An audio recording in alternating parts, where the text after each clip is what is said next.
Hello everyone, I'm Chester44, and welcome to this Let's Play of Wrath of the Righteous.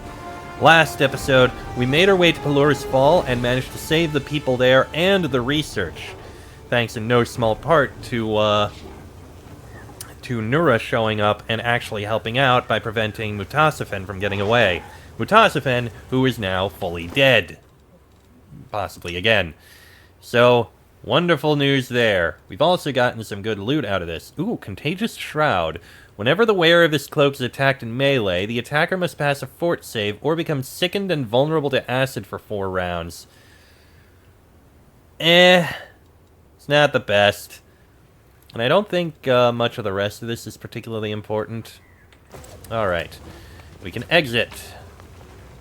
Don't think anything here is really particularly important. I'm not even going to bother with a full plate. It's not worth it. Alright. Now from here, we do need to go see this desolate thicket, and then we'll come down and check out the place of execution and the other location over here. City in the Wasteland. Oh, something's happening back at base. A decree.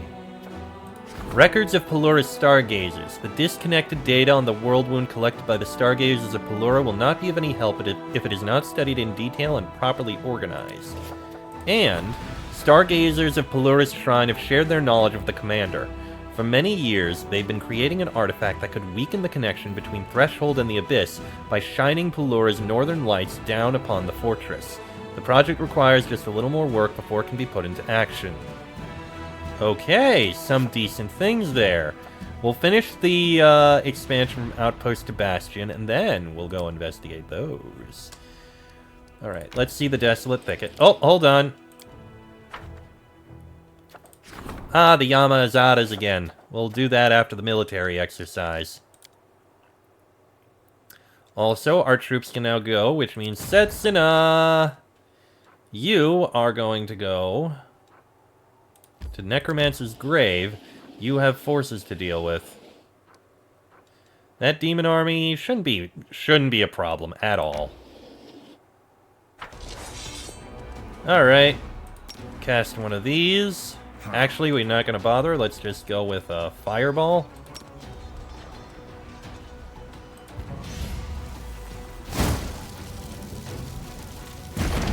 Beautiful. And you know what? We can cast 2. Cast another one right here. There you go. Vampires. So that's what's up there. Go ahead, shoot him down. You know what? Shoot this group. A lot of damage. Weaken this one a bit. And let's wait for them to come to us. Those guys are fast. Wow. I'm actually impressed.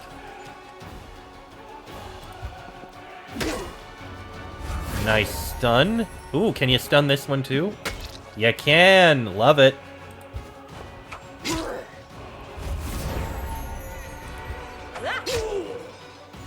Alright. Charge in. Next, we gotta weaken these a bit. Kill those. Beautiful. And the other ones. Perfect!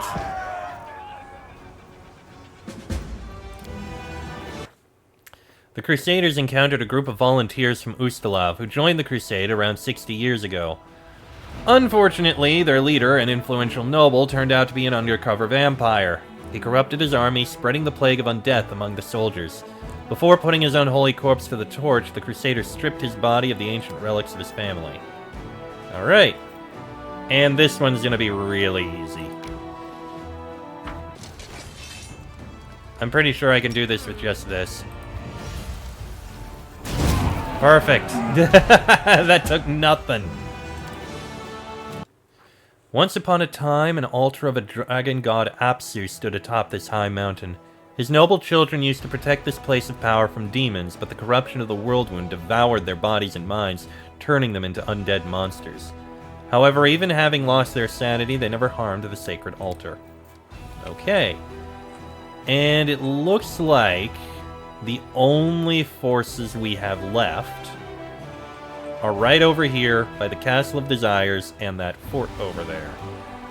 Yeah, we can deal with this. Head on to the Castle of Desires. It'll take a while, but it'll be fine. Now then, into the Desolate Thicket. Let's see what we can find up here. Oh, hello, bunch of demons. Kill them.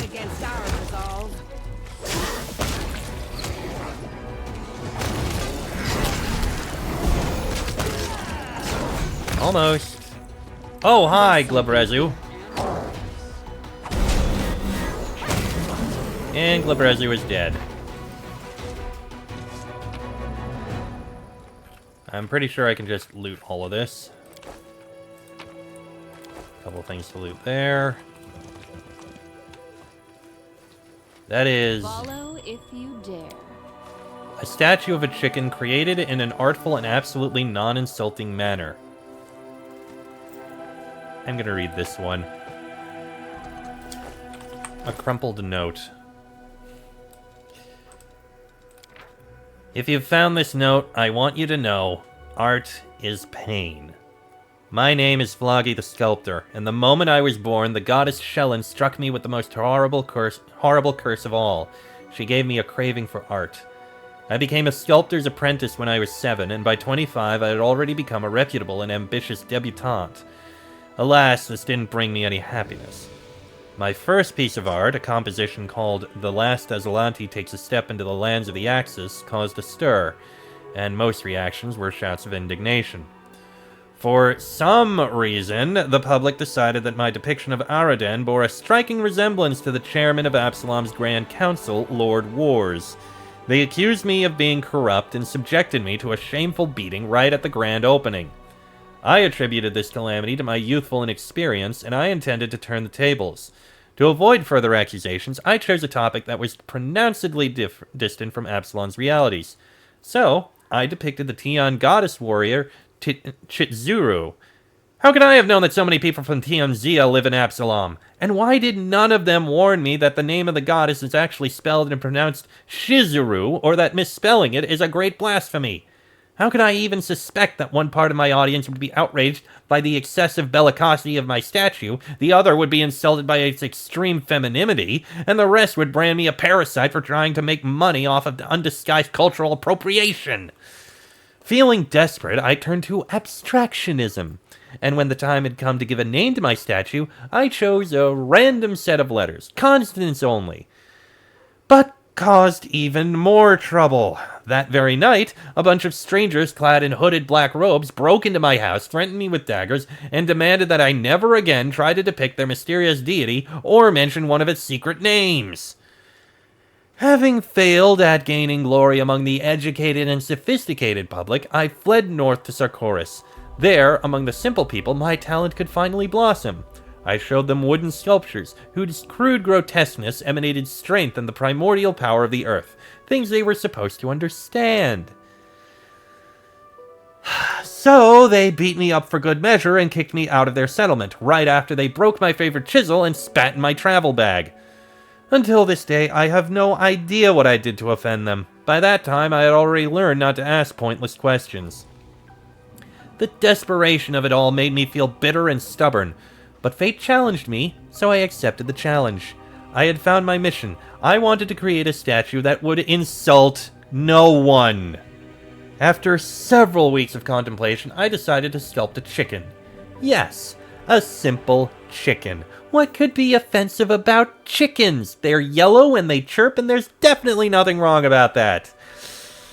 Oh, I couldn't have been more wrong. A week after my sculpture was showcased to the audience, a group of grim-looking people came and fell to their knees before it. They pronounced my statue to be an idol of the deity they worshipped, an infernal duke, Eauzrael. It turned out there is a Duke of Hell whose unholy symbol is a chicken. More and more cultists came to see my sculpture every day. And then another kind of public arrived, tough knights with long swords who chopped all the admirers of my talent into pieces. After they were done with the slaughter, they started searching for the person who created the blasphemous chicken. For me. I fled, taking my unfortunate creation with me. I dragged the statue as far as I could, and I left it in the wilderness. I hope no one finds it here, although, since you are reading this, my hope was futile. In this case, you should know, art is pain. Beware of the people who worship chickens, and equally beware of those who hate them. And here's the main thing I was trying to say. I didn't mean to hurt anyone's feelings with this statue. Floggy Sculptor. Welp, as he said, art is pain. Poor guy, he just wanted to paint things and not offend people, but some people, you spend enough time in this world, you realize there's always going to be someone offended by something. I wonder if that's Floggy, or if maybe it was the demons who showed up here to kill him. I don't know. Oh well. Right, in that case, let's head over to the place of execution. Alright, everyone is fatigued. We should probably rest. Everyone but Dayron, that is. Pearls of wisdom from Brother Woljiff. If you're gonna be napping dogs, go for the smaller ones. The smaller the pup, the bigger the ransom. Oh, kidnapping. Oh. Oh, God. Woljiff. I believe our forces can move now. Yes, they can. Setsuna, move on. Like, yes, I could mass teleport, but letting time pass isn't a bad thing.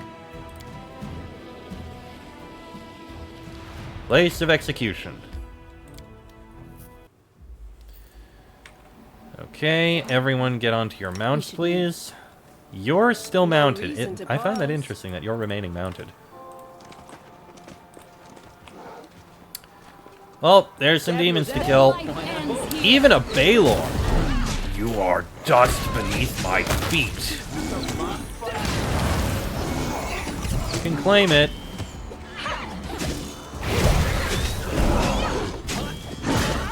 Oh, there's more showing up. Oh, Woljiff went down. That's not good.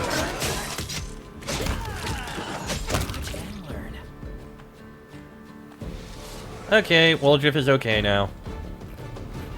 Baylor Marauder had an unholy longsword. Okay, some loot there. Some loot there. Dayron, I think you need to give our little thief a heal. Thank you. Okay. That is a lot of dead bodies.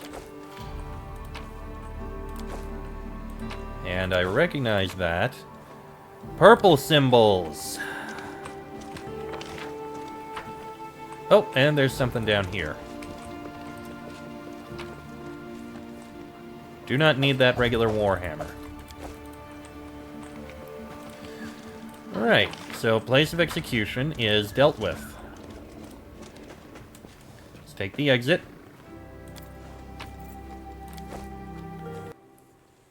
A demon army is approaching. Where is it approaching? Down there. 2 of them, even. Alright, Setsuna, you're going to be dealing with that soon.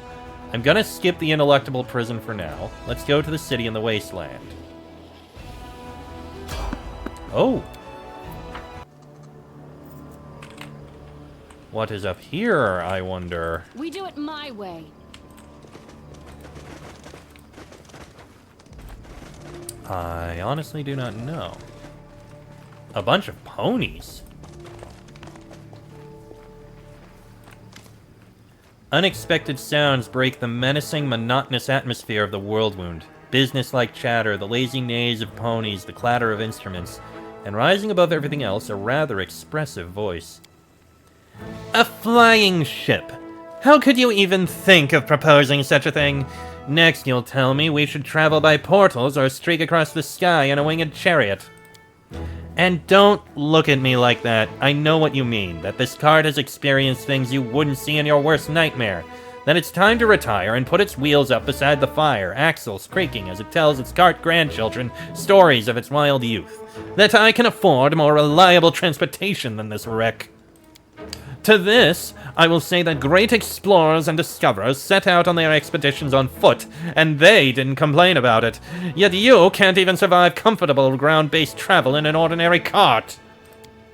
And with that, the owner of the expressive voice turns to you and nods as if he didn't expect to see anyone else. Jubilost Northropple, I'm just passing through. The name is familiar to you. Northropple is an eccentric gnome scholar from Absalom, traveler, explorer, popularizer of science, journalist, and author of a dozen books and countless articles, and companion in Pathfinder Kingmaker.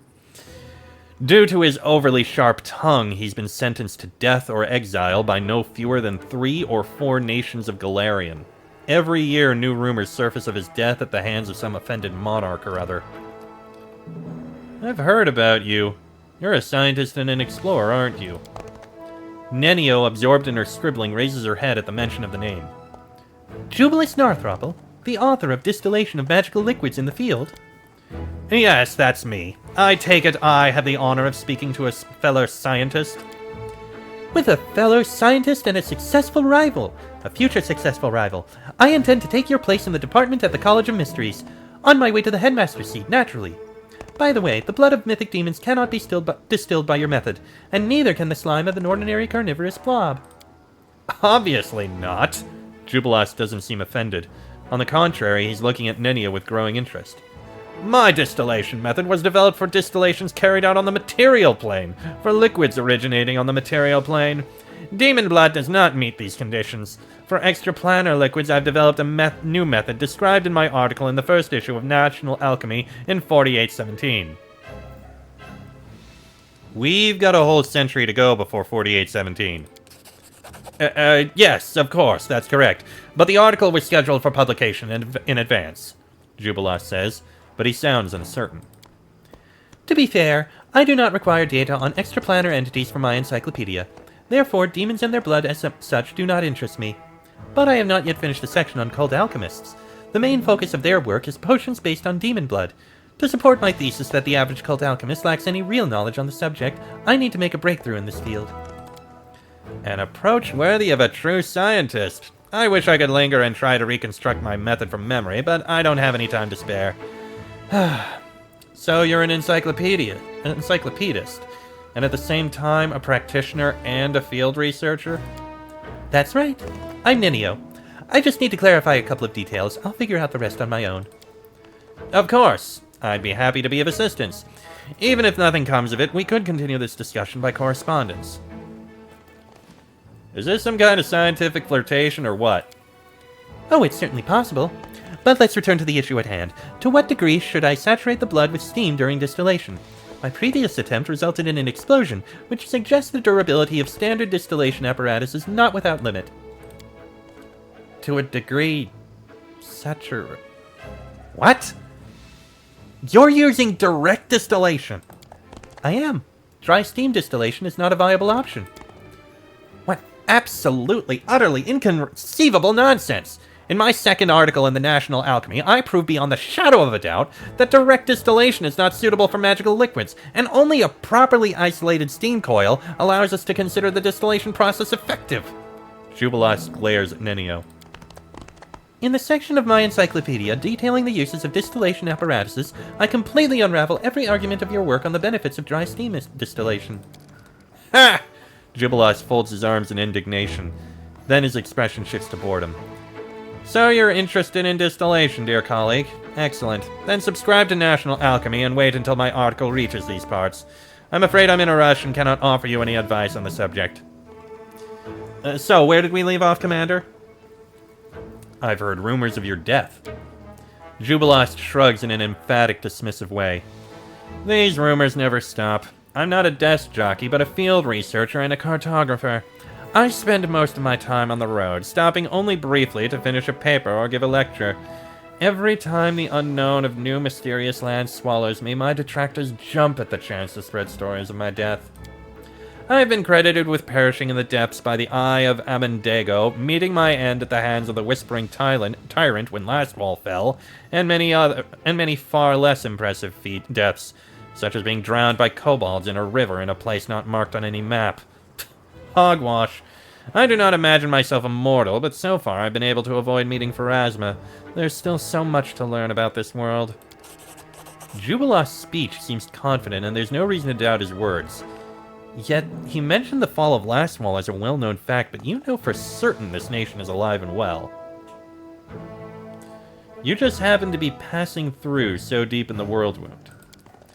What's bothering you? Of course, I didn't mean to say this happened by accident.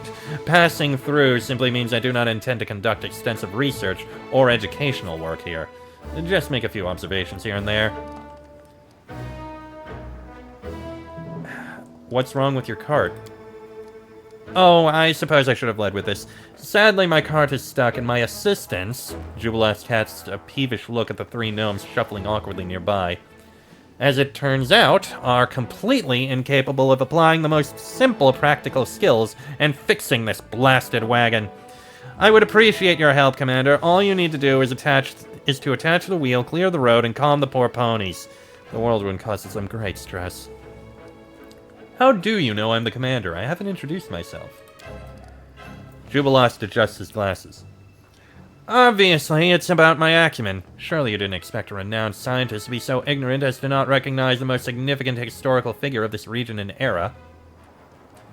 You're asking me to fix your cart. Me, the commander of the Fifth Crusade and wielder of mythical power? Why not? Perhaps your mythical power allows you to snap your fingers and make a new cart materialize. If not, I would be grateful if you would fix this one.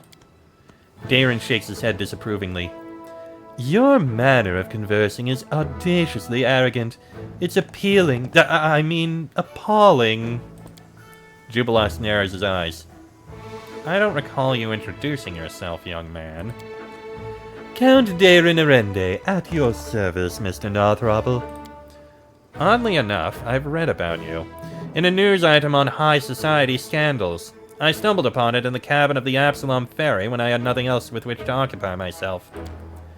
Ooh, so I'm famous, even in Absalom. Infamous, perhaps, not the sort of fame to be proud of, young man. Anyone can consume one too many Numerian potions and throw a wild party on the roof of a cathedral, but it's better to strive to gain renown through intelligence and hard work. I'll see what I can do, Jubilost. Oh, this is wonderful! And don't think me an ungrateful lout. I'll be sure to mention your generosity in the article I'll write about this encounter. I'm going to take some notes, and you may get started on the repairs, Commander. Well, we'll fix the wheel.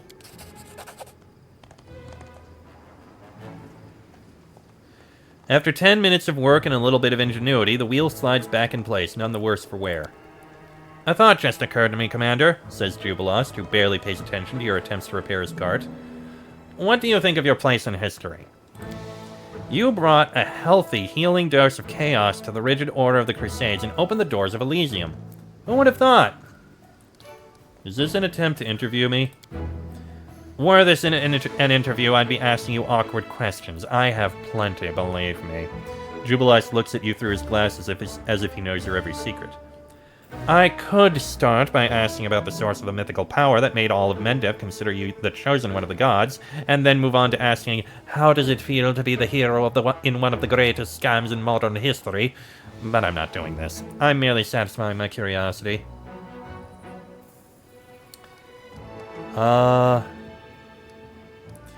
my fate has been far from ordinary, but I'm satisfied with the path I've chosen and the person I've become. And are those forced to follow you happy? Those who depend on you? Or are you one of those people who goes ahead without bothering to ask the opinions of others? Then again, who am I to lecture one of the greatest figures of our time? Be on your way, and Desna will aid you. I'll just stand here by the side of the road and take some notes. Calm the ponies.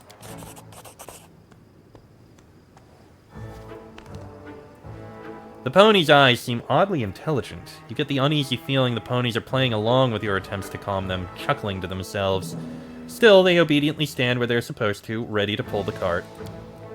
Hey, Mr. Northruple, did you fall asleep or something? I haven't heard any snide comments or philosophical rants for a good 6 minutes now.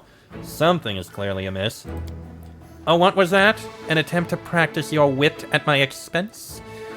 Not bad for an amateur. Wit is a useful quality. Sadly, it's not always accompanied by the intelligence to assess whom you can safely mock and whom you should leave alone. Somebody help! I can't handle him alone. Ask him why he allows himself to make such harsh remarks about all and sundry. Wait for his answer, and it will probably be something like, "I'm just being honest." Then smile sarcastically. Great, and if you could also explain how I'm supposed to smile sarcastically with a mug like this. I can barely smile, period. Lan winces and a grimace appears on half of his face. Young men, you should channel this energy in a more useful direction. That said, you already fight under the commander's leadership. This somewhat changes my opinion of you and your clumsy jabs at me. I'm almost willing not to consider you a pair of pompous juveniles. Clear the way for the cart. Really? That was in the way? Your efforts are not in vain. The pile of junk blocking the path has been swept aside. That's it, I did what I could. What? Oh, yes. Well, I suppose I should be on my way. How unfortunate. I haven't yet satisfied my curiosity, but what can you do? Time waits for no one. I have the feeling there's something you're not telling me, Mr. Northruple. There are some strange slips in your speech and demeanor. I must admit, acting is not one of my talents. I was hoping to casually run into you in a completely natural way, then ask a few questions. But it is tricky to appear natural when this chance encounter takes place in the middle of the world wound and you come from the future. Jubilost pauses again for dramatic effect. Yes, exactly as I said. Some of my friends, many in number but acting as one, can do the most curious things to time. I humbly asked them for an opportunity to meet the legendary commander of the Fifth Crusade in person. I desperately wanted to take a few notes on such a fateful figure in Galarian's history for my article on the Age of Lost Omens. I hope you're not angry about this small masquerade, and even if you are angry, I'm still satisfied. Huh. Well, best of luck to you. I hope you come by these parts again.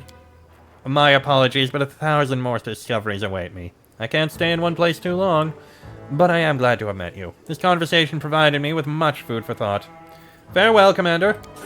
Having already turned to his cart, Jubilost suddenly slaps himself on the forehead. Oh, I almost forgot. I was asked to give you this. A golden toad? Oh, well, that was all an illusion. Farewell, Jubilost. Follow if you dare. Good to see you survived, Kingmaker well, despite the fact Kingmaker is really not that great a game. I mean, okay, it's good enough for what it is, but it does have some annoying bits for it. It's not as good as Wrath of the Righteous, in my opinion. And the Golden Toad. A toad statuette made of solid gold. Looks more like an idol than a decorative figurine. Well, let's exit. And I think I can throw in just enough time to stop at the city in the wasteland because... Oh, jeez. Oh, hold on. Things happening.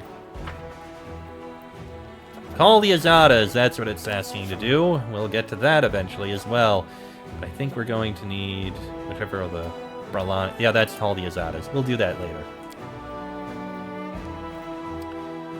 Also, Setsuna, you gotta deal with these forces. Head down to here. Wipe out that army. Thank you. And now wipe out this army. There we go. Thank you. And now head to where you need to go. Also, Agaboya, looks like you've got an army to deal with over here. There you go. Army wiped out. Thank you very much. And I believe the city in the wasteland isn't actually a location. Oh, it is a location. Alright, you know what? We'll check out the city in the wasteland in the next episode. Till then, I'm Chester44, also known as Fly. That is me, Sela, Woljif, Darren, Land, and Nenio. This has been a Let's Play of Wrath of the Righteous, and I shall see you all next time.